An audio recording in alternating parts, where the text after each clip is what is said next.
Sophie Rofritsch pour les Républicains.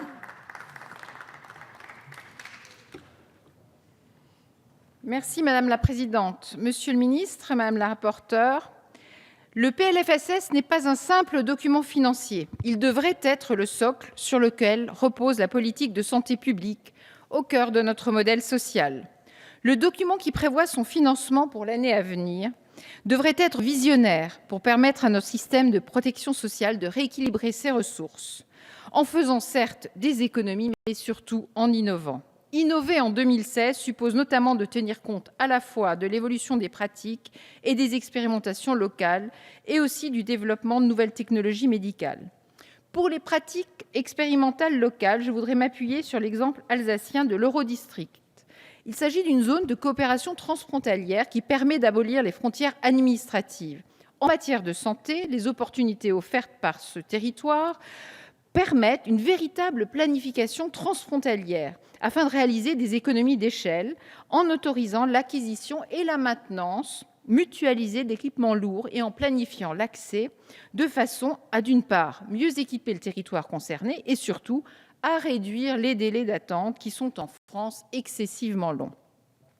Je vous rappelle que la décision d'acquisition d'équipements lourds en Allemagne est prise directement par l'établissement hospitalier, au contraire de la procédure française qui est longue et complexe. Dès lors, en Allemagne, on attend un jour ou deux pour accéder à un IRM, alors qu'en France, en Alsace spécifiquement en 2014, qui a été une année catastrophique, on peut attendre jusqu'à 58 jours. Je vous laisse imaginer le désarroi d'un patient qui est dans l'attente d'un examen complémentaire pour valider ou infirmer l'extension dans le cadre d'un bilan thérapeutique, par exemple d'un cancer.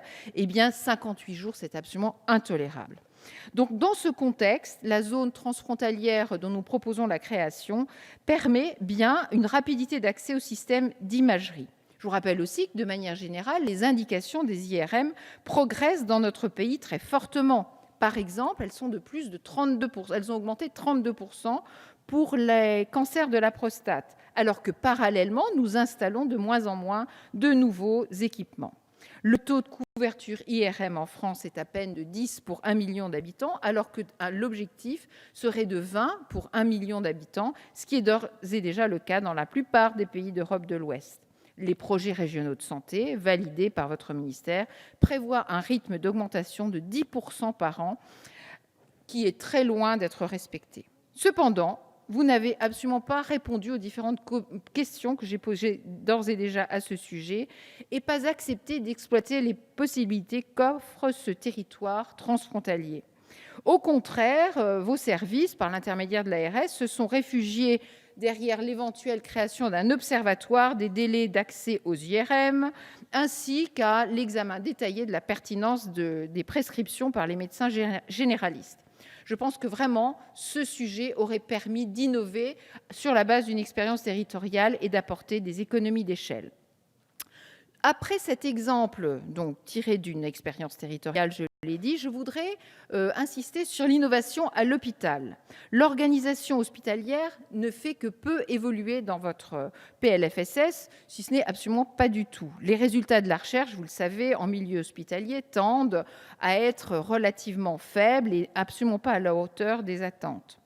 Or, parallèlement, se multiplient un certain nombre d'infrastructures de recherche qui sont, suite aux appels à projets type pôle de compétitivité au programme investissement d'avenir, eh bien, de plus en plus nombreuses et en mesure de s'équiper.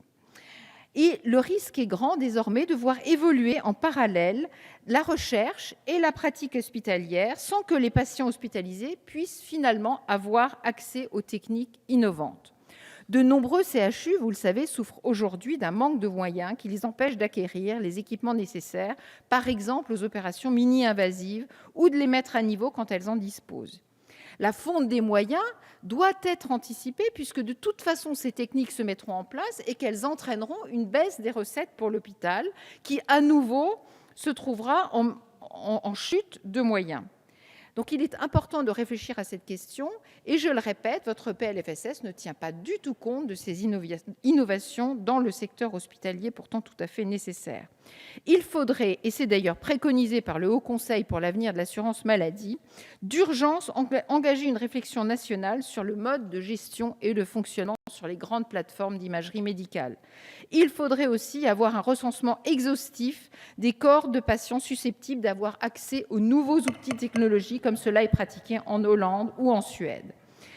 Madame la ministre, il est urgent de réaliser des économies, mais il est encore plus urgent de programmer une révolution complète de l'offre de soins. Les performances de nos dépenses de santé ne sont pas établies. Et je vous rappelle, pour conclure, Madame la Présidente, je vous remercie de m'accorder ces quelques secondes. C'est important de rappeler le discours de François Hollande. L'accès pour tous à des soins de qualité est une priorité. C'est la qualité de la prise en charge initiale qui fera que l'avenir de chaque patient pourra être modifié.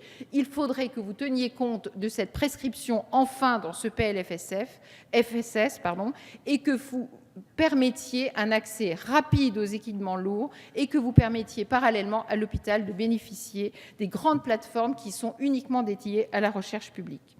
Je vous remercie. Merci.